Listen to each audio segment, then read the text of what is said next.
ሰላም ሰላም ውድ የሰሌክት አካዳሚ ቤተሰቦች፣ ሰሌክት አካዳሚ የኦንላይን ትምህርትን በማስተማር ላይ ይገኛል። የፈለጉትን ትምህርት በፈለጉት ሰዓት እያስተማርን እንገኛለን። የምናስተምረውም በቴሌግራም፣ በዋትስአፕ፣ በኢሞ እንዲሁም በዙም እና በሌሎች የሚዲያ አማራጮች እያስተማርን እንገኛለን። ለመማር የምትፈልጉ ቤተሰቦቻችን ከስር ባስቀመጥነው ቁጥር ወይም ሊንኮቻችንን በመጠቀም ይደውሉ፣ ሃሎ ይበሉ፣ ይማሩ። ዛሬው ትምህርታችን ወይም ቪዲዮአችን ደግሞ የተለያዩ የእንግሊዘኛ ንግግሮችን እንዴት በቀላል መንገድ መናገር፣ መጻፍ፣ ማንበብ እንችላለን በሚለው የምናየው ይሆናል ማለት ነው። እንግዲህ አብዛኞቻችሁ እንግሊዘኛውን በአማርኛ እንዴት ማንበብ እንዳለብን ጻፍልን ብላችሁኛል። እሱንም ጽፌላችኋለሁ ማለት ነው። ትርጉማቸውንም እንዴት ማንበብ እንዳለብንም አብረን እናያለን ማለት ነው። እሺ፣ የመጀመሪያው ምን ይላል? ቶክ ቱ ዩ ሱን። ቶክ ቱ ዩ ሱን ምን ማለት ነው? በአማርኛም እዚህ ጋር ጽፌላችኋለሁ። ቶክ ቱ ዩ ሱን ይላል። ምን ማለት ነው? በቅርቡ እናወራለን፣ በቅርቡ እናወራለን ለማለት ስንፈልግ ቶክ ቱ ዩ ሱን እንላለን ማለት ነው። ቶክ እንግዲህ ማውራት ማለት ነው። ቱ ዩ ስንል ላንቺ ወይም ላንተ፣ ሱን ማለት ደግሞ በቅርቡ ማለት ነው። በአንድ ላይ በቅርቡ እናወራለን። ኦኬ። ዩ ካን ዱ ኢት። ዩ ካን ዱ ኢት። ዩ ካን ዱ ኢት። ዩ ካን ዱ ኢት ይላል። በአማርኛውም ምን ማለት ነው? ማድረግ ትችላለህ ወይም ማድረግ ትችላለሽ። የሆነን ሰው ይህን ስራ መስራት ትችላለህ፣ ማድረግ ትችላለህ ለማለት ስንፈልግ ዩ ካን ዱ ኢት እንላለን ማለት ነው። ዩ ካን ዱ ኢት ታደርገዋለህ ወይም ታደርገዋለሽ ለማለት ስንፈልግ ያ ዩ ዲዘርቭ ኢት። ዩ ዲዘርቭ ኢት። ዩ ዲዘርቭ ኢት ስንል ምንድን ነው? በአማርኛው ጽፌላቸዋለሁ። ዩ ዲዘርቭ ኢት ይላል። ይገባሃል ወይም ይገባሻል ለማለት ዩ ዲዘርቭ ኢት እንላለን። ያ ናቲንግ ኢዝ ኢምፖሲብል። ናቲንግ ኢዝ ኢምፖሲብል። ናቲንግ ኢዝ ኢምፖሲብል ስንል ምን ማለታችን ነው? የማይቻል ምንም ነገር የለም። የማይቻል ምንም ነገር የለም እያለን ነው ማለት ነው። ኢምፖሲብል ማለት የማይቻል ማለት ነው። ነቲንግ ማለት ደግሞ የማይሆን ወይም አይደለም እንደማለት እንጠቀመዋለን ማለት ነው።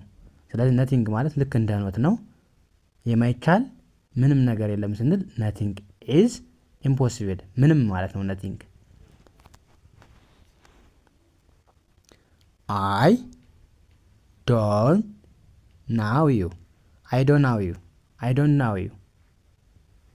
እዚህ ጋር አይ ዶንት ስንል አይሆንም ወይም አይደለም እያልን ነው።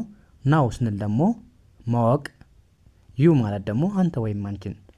ስለዚህ እዚህ ጋር በአማርኛው አይ ዶንት ናው ይላል። አይ ዶንት ናው ይላል። ምን ማለት ነው? አላውቅህም ወይም አላውቅሽም ለማለት አይ ዶንት ናው እንላለን። አይ ዶንት ናው ዩ። አይ ዶንት ናው ዩ አላውቅህም ወይም አላውቅሽም ለማለት በዚህ መልኩ መግለጽ እንችላለን ማለት ነው። ያ አይ ሪስፔክት ዩ። አይ ሪስፔክት ዩ ምን ማለት ነው? አከብርሃለሁ ወይም አከብርሻለሁ ለማለት ስንፈልግ አይ ሪስፔክት ዩ እንላለን። ሪስፔክት እንግዲህ ክብር ነው። ዩ ማለት ደግሞ አንቺ ወይም አንተ። ስለዚህ አከብርሃለሁ ወይም አከብርሻለሁ ለማለት በዚህ መልኩ መግለጽ እንችላለን ማለት ነው። ያ እዚህ ስጋ ምን ይላል? እዚህ ጋር አሁን ሲጻፍ እንዴት ነው? ጂኢቲ ነው፣ ግን ሲነበብ ጌር ብለን ነው የምናነበው እንጂ ጌት አንልም ማለት ነው። ጌት አውት አይባልም፣ ጌር አውት ነው የሚባለው አይደል? ስለዚህ ጌር አውት ኦፍ ማይ ወይ። ጌር አውት ኦፍ ማይ ወይ። ጌር አውት ኦፍ ማይ ወይ ስንል ምንድን ነው? በአማርኛ ጽፌላችኋለሁ። ጌር አውት ኦፍ ማይ ወይ ከመንገዴ ዘወር በል። ከመንገዴ ዘወር በል ማለት ስንፈልግ ጌር አውት ኦፍ ማይ ወይ። እንግዲህ ጌር አውት ስንል ውጣ ወይም ውጭ እያለ ነው። ከምኑ ጋር? ማይ ወይ ከኔ መንገድ ላይ፣ መንገዴ ላይ ዘወር በል ወይም ዘወር በይ ለማለት በዚህ መልኩ መግለጽ እንችላለን ማለት ነው። ኦኬ። እዚህ ጋርስ ምን ይላል? ላወር ዩር ቮይስ። ላወር ዩር ቮይስ ምን ማለት ነው? እዚህ ጋርም ጽፌላችኋለሁ። ድምጽህን ቀንስ ወይም ድምጽሽን ቀንሽ ለማለት ሎወር ዩር ቮይስ እንላለን። ሎወር ማለት መቀነስ ወይም ዝቅተኛ ማለት ነው። ዩር ማለት ደግሞ ያንቺ ወይም ያንተ፣ ቮይስ ማለት ደግሞ እንደምናውቀው ድምጽ። ስለዚህ ድምጽህን ቀንስ ወይም ቀንሽ ለማለት በዚህ መልኩ መግለጽ እንችላለን ማለት ነው። ኦኬ ይህስ ምን ይላል? ሜክ ዩር ቤድ ሜክ ዩር ቤድ ሜክ ዩር ቤድ ምን ማለት ነው? አልጋህን አነጥፍ ወይም አልጋሽን አነጥፊ ለማለት ስንፈልግ ሜክ ዩር ቤድ እንላለን ማለት ነው። ኦኬ እዚህ ጋርስ ምን ይላል? ሃው ማች ኢዝ ኢት ሃው ማች ኢዝ ኢት ሃው ማች ኢዝ ኢት ሃው ማች ኢዝ ኢት ይላል በአማርኛው። ምን ማለት ነው? ስንት ነው፣ ምን ያህል ነው ለማለት ስንፈልግ ሃው ማች ኢዝ ኢት እንላለን ማለት ነው። እዚህ ጋርስ ምን ይላል? ዋት ዱ ዩ ሚን ዋት ዱ ዩ ሚን ዋት ዱ ዩ ሚን ምን ማለት ነው? ምን ለማለት ፈልገሽ ነው ወይም ምን ለማለት ፈልገህ ነው ለማለት ስንፈልግ ምን እንላለን? ዋት ዱ ዩ ሚን ዋት ዱ ዩ ሚን ማለት እንችላለን ማለት ነው። ኦኬ የኛውስ ምን ይላል? ዋት ኢዝ ዩር ፕላን ዋት ኢዝ ዩር ፕላን እዚህ ጋርስ ምን ማለታችን ነው? እቅድህ ምንድን ነው ወይም ሀሳብህ ምንድን ነው? እቅድህ ምንድን ነው ወይም ሀሳብህ ምንድን ነው ለማለት ዋት ኢዝ ዩር ፕላን እንላለን ማለት ነው። ዋት ምን እያልን ነው? ዩር ያንተ ወይም ያንቺ፣ ፕላን ማለት እቅድ ለማለት ነው ወይም ሀሳብ። ስለዚህ እቅድህ ምንድን ነው ለማለት ዋት ኢዝ ዩር ፕላን እንላለን ማለት ነው። ኦኬ ይህስ ምን ይላል?